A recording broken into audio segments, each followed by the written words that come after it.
ఓ అమాయకుడు, ఆటవికుడైన తిన్నడు పరమేశ్వరుడికి తన కళ్ళు ఇచ్చి కన్నప్పగా చరిత్రలో మిగిలిపోయాడు. మన ఆకలి తెలుసుకుని అమ్మ ఆకలి తీరుస్తుంది.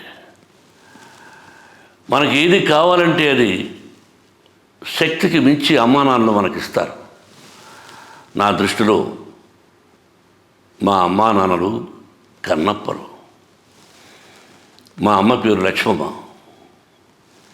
దురదృష్టవశాత్తు పుట్టుకతో 2 చెవులు వినిపించవు.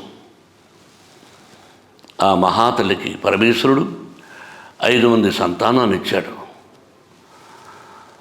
ఒకచోట బస్సు దిగి మా ఊరికి వెళ్ళాలంటే 7 కిలోమీటర్లు నడిచి వెళ్ళాలి. ఆ దారి కూడా అంతంత మాత్రమే. చెవులు వినిపించని నా తల్లి 5 మంది బిడ్డల్ని మోసుకుని మా ఊరికి వెళ్ళేదంటే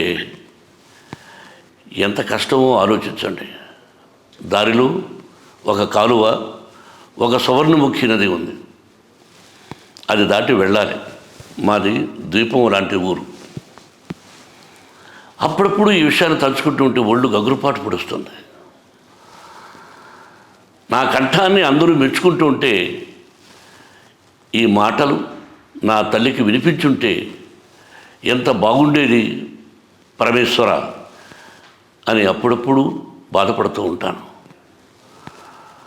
నాకు నా కన్నతల్లి కన్నప్ప, నా కన్నతల్లి కన్నప్ప.